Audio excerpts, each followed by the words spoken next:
반갑습니다, 여러분. 게시탐정 장전도사입니다. 오늘은 여러분들께 이 풍지고 파란만장한 일상 가운데서도 결코 잊지 말아야 될 한 사람 그리고 그의 두 딸들에 대해서 다시 한번 여러분들의 기억을 되살려 드리고자 이야기를 드리겠습니다. 영화보다 더한 실화, 바로 통영의 딸 신숙자 여사에 관한 이야기입니다.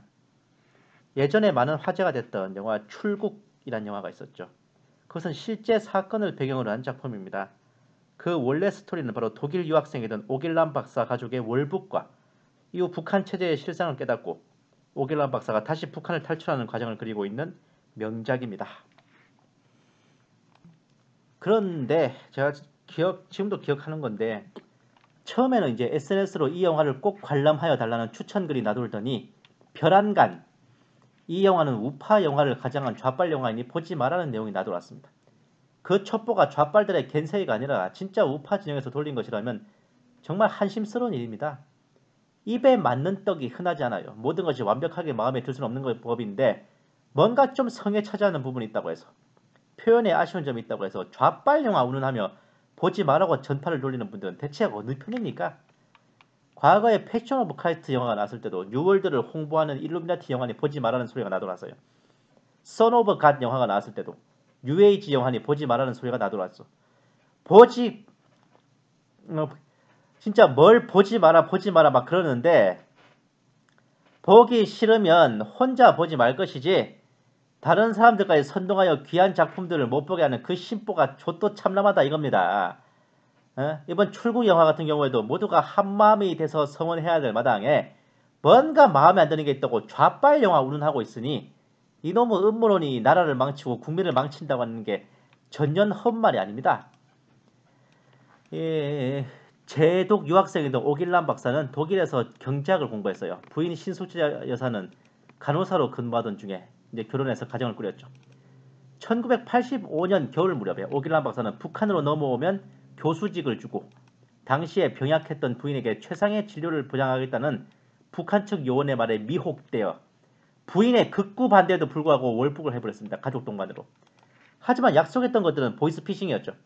1년이 넘는 밀봉 교육이 뭐냐면은 공작원들을 이제 초대소라고 하는 비밀 기관에 이제 데려가서 외부와 접촉을 차단하고 오로지 공작 훈련만 시키는 그런 걸 가리킵니다. 이렇게 1년간의 공작원 교육을 받고 도리어 독일로 다시 파견되어 그곳의 유학생 부부를 미혹하여 월북시키라는 지령을 받게 됐죠. 결국 오길란 박사는 독일로 가던 중 탈출했습니다. 3개월 후 북에 남아있던 부인 신숙자 여사와 두 딸 혜원과 규원은 요덕 15호 정치범 수용소 혁명화구역에 수감되었으니 이때가 1987년 말, 혜원이 11살 때, 규원이 9살 때의 일이었습니다. 지금 2020년이니까 이 큰딸 혜원이 지금 이제 44살, 둘째 딸 규원이 42살 정도 됐죠. 오길란 박사의 탈출을 설득하던 신숙자 여사의 말입니다. 내 사랑하는 딸들이 짐승처럼 박해받을 망정 파렴치하고 가증스러운 범죄 공모자의 딸들이 되게 해서는 안 됩니다. 나는 애들에게 아버지는 바보스러웠지만 훌륭한 아버지였다고 말하겠어요.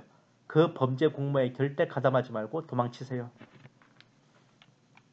오길란 박사가 북으로 가게 된 것은 단순히 북한 요원의 감언 이설만이 아니라 특별한 인사의 설득이 주요했는데, 오길란 박사를 미혹하여 월북하도록 이끌었던 이분은 제독 음악가 윤이상이라는 게 정설입니다.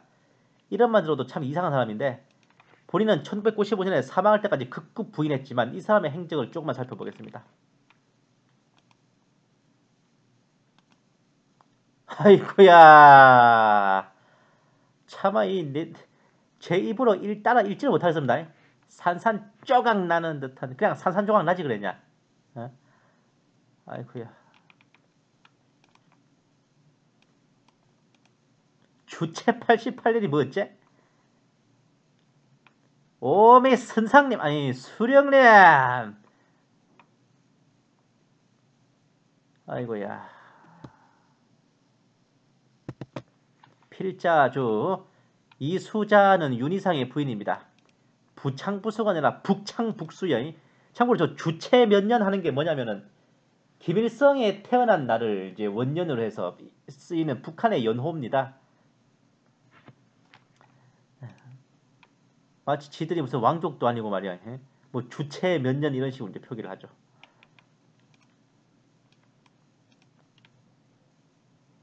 호옹이 선상님 살아계실 적에는 이런 일 없었는데, 예?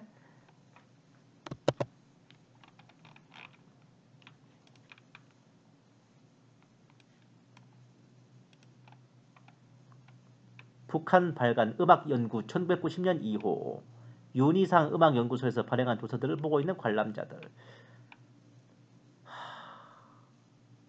일찍이 윤희상 선생의 애국 충정과 재능을 헤아려 우리 조국의 수도 평양에 블라블라블라블라블라블라 가르치심을 주시었습니다.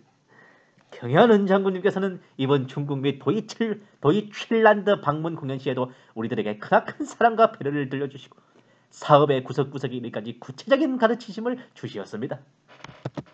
지랄병 하고 있네. 북한에서 발간된 음악연구 논문에 실린 윤희상입니다. 아이고, 윤희상 교성곡 나의 땅 나의 민족교에 구현된 애국 애주계의 숭고한 이념과 그 음악적 표현의 몇 가지 특징. 윤희상 음악연구소 연구사 부교수 준박사 리자윤. 우리 민족이 낳은 세계적인 작곡가 윤희상 선생은 열렬한 애국자이며 저명한 반파쇼 민주 인사인 것으로 하여 그처럼 숭고한 애국 애족의 이념과 온 사회의 열렬한 지원과 염원 그리고 세계 평화를 블라블라 지랄하고 자빠졌네. 아이고 환장하고. 바로 교성곡 나의 땅 나의 민족이여는 애국 애족의 충정으로 불타는 윤희상 선생의 숭고한 민족적 양심에서 터져나온 걸출한 작품으로서 그 누구 땅 누구 민족인데? 어? 아이고야 진짜 위대한 영도자 뽀글이가 보내준 생일 선물상을 받은 윤희상 선생 그 생일상이 목구멍에 넘어갑니까? 에? 아휴 그만 알아보자. 비운의 신숙자 모녀는 오랫동안 잊혀져 있었다가 통영의 딸 신숙자라는 제목의 전시회와 오 해원 규원이라는 책으로 다시 국민들의 뇌리에 떠올랐어요. 북에서 탈출한 오길남은 윤희상의 죄를 묻는 것과 동시에 북에 남은 부인 신숙자 여사와 두 딸을 구해달라는 눈물의 읍소를 하였습니다. 영화 출국이 참으로 한 가정의 비극적인 참사를 다루고 있지만 영화보다 실화가 더 참담할 수 있겠다는 생각이 문득 들었죠. 제가 고등학교 때 읽었던 요덕 15호 수용소 수감자 출신의 강철환 씨와 안혁 씨의 체험기 내용이 떠올랐기 때문이었습니다. 강철환 씨는 1977년에서 87년까지 10년 동안 요덕 15호 수용소 혁명화구역에 수감되어 있다가 석방됐어요. 안혁 씨는 87년부터 89년까지 같은 곳에 수감되어 있다가 석방된 후 92년에 두 사람이 의기투합하여 탈출 귀순했는데 이분들은 귀순 후 수용소에서 겪은 일들을 체험기로 작성하여 93년에 대왕의 제전이라는 제목으로 출간했습니다. 안혁 씨는 95년에 따로 요덕 리스트라는 책을 출간했죠. 짜잔. 사진을 찍었다는 것은 당연히 제가 가지고 있다는 소리겠죠? 고등학교 때 도서관에서 읽은 후에 제가 따로 소장 중에 있습니다. 이 책에 수용소 안에서 만난 사람들과 여러 가지 에피소드들이 담겨 있는데 그 중에 다름 아닌 신숙자 여사와 두 딸들이 나오는 장면이 있었던 겁니다. 아닌 게 아니라 87년이면 안혁 씨가 한참 수용소에 갇혀 있을 무렵이고 신숙자 여사와 딸들이 87년 말에 수감되었기에 수용소에 막 들어왔을 당시의 모습을 안혁 씨는 눈앞에서 완전히 생생하게 목격했던 겁니다. 저는 영화 출국이 나오자마자 이 책을 다시 읽어봤어요. 저는 영화보다 더한 실화에 참 가슴이 먹먹해졌습니다. 이 출판사에서는 94년에 탈출한 회령 22호 정치범 수용소 경비대 하사 안명철 씨의 체험기인 그들이 울고 있다도 출간했으며 그 작품 또한 강철환 씨와 안혁 씨가 정치범 수용소 출신 탈북자들과 함께 결성한 북한 민주화를 위한 정치범 수용소 해체운동본부로부터 선물로 받아 소장하고 있습니다. 누가요? 제가요. 이 게시탐정. 아휴.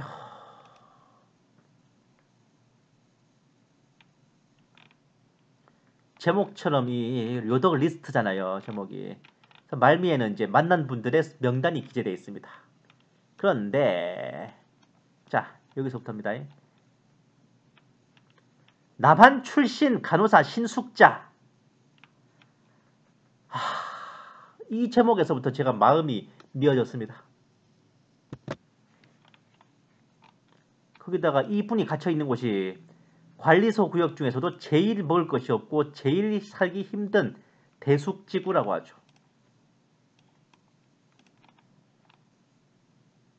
어느 날 우리 식당에 웬 아주머니가 아이들과 함께 와서 밥을 먹고 있었다. 원래 가족 세대와 독신자 세대는 엄격하게 구별하고 통제되는데 그들이 우리 식당에 온 것이 이상해서 물으니 남조선에서 왔다고 했다. 그 아주머니는 자꾸만 자살을 시도하여 사람들 안타깝게 했다. 그날 새벽녘에 독신자 숙소에서 20m 거리에 있는 가족 세대 숙소에서 자지러지는 여자아이들의 울음소리가 들려왔다. 간밤에 목 놓아 울던 신아주머니의 울음소리와는 뭔가 다른 절박한 울음소리였다. 나는 독신자 몇 명과 함께 신아주머니네 집으로 달려갔다. 우리의 엄마 좀 살려주세요. 방문을 열어젖히자 이불 볼을 말아 만든 끈으로 신아주머니가 목을 매달고 있었다. 하얗게 질린 어린 두 딸이 어머니의 다리를 잡고 어쩔 줄 몰라 하며 울부짖고 있었다. 나는 재빨리 끈을 풀고 아주머니를 내렸다. 다행히 신아주머니는 숨이 끊어지지는 않은 상태였다.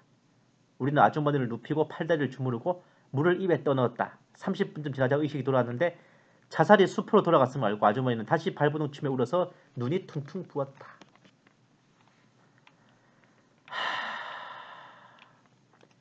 요덕 수용소 혁명화 구역에서도 가장 열악한 곳인 대숙지구에 갇혀있던 안혁씨는 어느 날 아침에 이제 식당에 한 아주머니와 두 딸이 와서 밥을 먹는 모습을 봤어요. 그들이 바로 신숙자 여사와 혜원 규원이었습니다. 안타깝게도 신 여사는 수용소에 들어온 그날 목을 메어 자살을 시도했습니다. 엄마를 살려달라는 혜원과 규원의 울음소리를 듣고 안혁씨가 달려가서 신숙자 여사를 구해냈죠. 근데 이게 끝이 아닙니다. 아주머니는 우리 숙소에서 불과 20m 남짓되는 가까운 거리에 있었기 때문에 우리는 시간이 날 때마다 가서 천장이나 벽 굴뚝 등을 수리해주고 집도 살펴주었다. 남자가 없는 가족 세대는 뗄감도 없고 집도 손볼 수가 없어 집안 꼴이 말이 아니었다.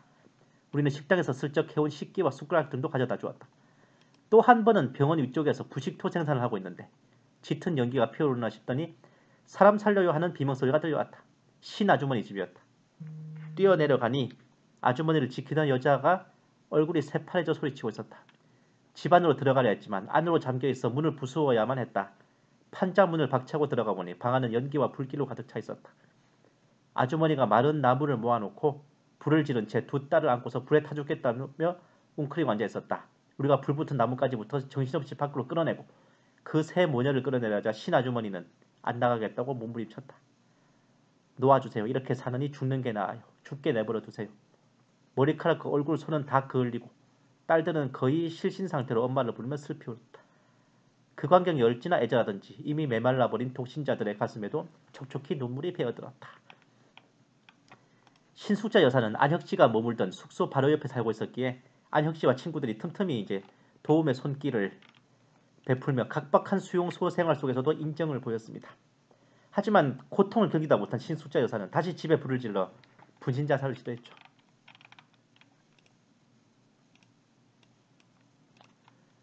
보위원은 욕을 하면서 소리를 질렀지만 죽겠다고 발버둥 치는 신아주머니를 더 어떻게 하지는 못했다. 어린 딸들을 봐서도 그러시면 안됩니다. 사람들은 아주머니를 달랬다. 그 일이 있고 1개월 동안 아주머니는 특별 감시 대상으로 지목받아 밖으로 나오지도 못하고 격리 수용되는 고통을 겪었다. 아주머니는 서울서 살다가 서독에서 간호사로 근무했는데 그곳에서 한국 유학생을 만나 결혼해서 두 딸을 낳고 단란하게 살았다. 그러다가 남편이 월북하자 그를 따라 북으로 왔는데 남편이 없어진 지 3개월 만에 이곳으로 잡혀왔다고 했다. 아주머니의 이름은 신숙자였는데 남조선에 와서야 한 사실이지만 그들은 독일 주재 우리 대상을 통해 귀순한 경제학 박사 오길남 씨의 부인과 그의 딸들이었다. 참 안타깝고 참담한 비극이죠. 하지만 천만다행히도 신숙자 여사는 꿋꿋이 살아남으셨어요. 간호사 출신이라는 경력을 인정받아 진료소에 배치되어서 모진 강제 노역만은 피하실 수 있었습니다.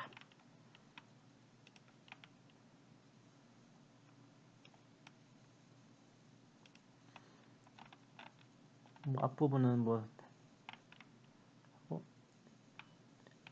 나는 진료소에 가봐야 소용도 없는 줄 알았지만 그래도 현철이의 상태로는 거기밖에 기댈 곳이 없었다. 진료소라고 해도 말이 진료소지 약은 구경할 수도 없었다. 혈액요양소니 간염병동이니 정신병동이니 하는 건물들이 있지만 단지 격리시키기 위해 존재하는 곳일 뿐 주사도 약도 보살핌도 없이 방치되어 있기 때문이다. 진료소에서는 의사도 없이 간호원 출신의 신아주머니, 남한 출신 귀순자 오길남의 아내, 그분 혼자서 환자들의 경중을 판정해 병풍골에 있는 요양소로 보내야 하는지의 여부를 결정했다.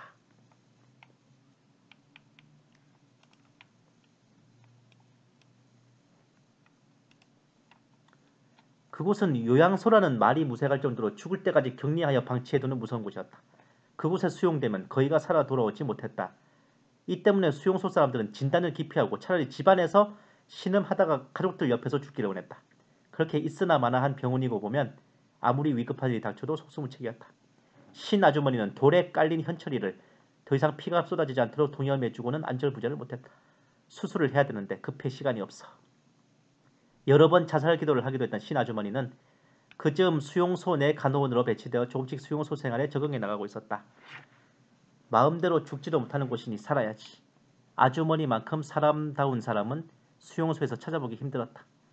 신아주머니가 애를 태우면서 현철이의 상태를 살피고 있자니 군의가 진료소로 올라왔다. 군의는 현철이를 보더니 단번에 결정을 내렸다.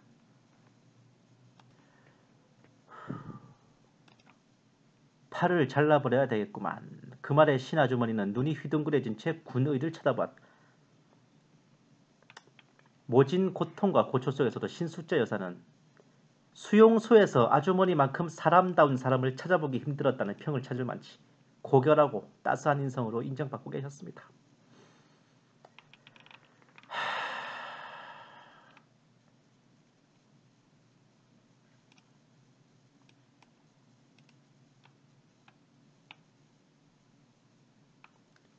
신아주머니 정말 저 팔 잘라야만 하나요?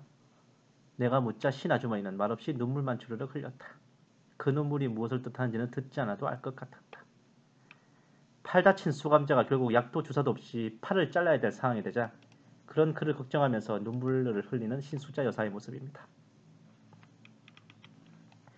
1987년에 수감된 신숫자 여사와 혜원, 규원 자매의 모습이 공개된 것은 91년에 윤희상이 오길남 박사에게 보낸 한 장의 사진에서였습니다.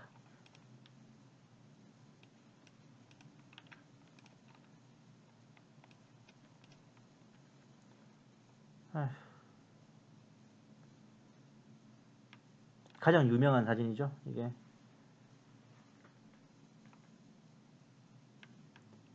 91년에 윤희상이 오길남 박사에게 보낸 사진입니다. 당연히 사진 속 모습은 요덕 수용소에 수감되어 있는 상태예요. 윤희상은 오길남 박사에게 다시 월북할 것을 종용하며 협박용으로 보낸 겁니다. 사실 이 정치범들 옷차림이 이렇게 깔끔할 수가 없거든요. 네? 방한 모자, 목도리, 잠바, 가죽신 등 이런 방한 복장을 제대로 갖춰 입는 것은 전혀 불가능한데 북한 당국에서 최대한 새 모녀가 멀쩡한 상태로 보이게끔 하려고 옷차림에 신경 써서 연출한 겁니다. 일반 정치범들이라면 당연히 피골이 상접해야 되는데 이때로 말하자면 수감된 지 4년 차에 해당하는 때인데 그래도 생각보다 조금은 괜찮으시죠. 이 신숙자 여사와 딸들은 이제 국제적 이목이 집중되어 있는 일종의 인질이기 때문에 약간의 특별 대우가 있었을 거란 추측도 저는 가능합니다. 잊지 말아야 될 것은 세월호만이 아니에요. 억울하게 북녘 동토의 수용소에 갇혀 신음하는 통영의 딸 신숙자 여사 그리고 혜원, 규원이 이 세 분이 우리 조국의 품으로 돌아올 때까지 결코 잊어서는 안 될 것입니다. 그리고 저들을 이런 비극 속으로 몰아넣은 자들 또한 이 세상에서 가장 비참하고 처절하게 멸망하기를 바라고 또 바랍니다. 악을 선하다 하고 선을 악하다 하고 어둠으로 빛을 삼고 빛으로 어둠을 삼고 쓴 것으로 단 것을 삼으며 단 것으로 쓴 것을 삼는 자들에게 화가 있을지어다. 제 뜻도 이와 같습니다. 감사합니다. 게시탐정 장전도사였습니다.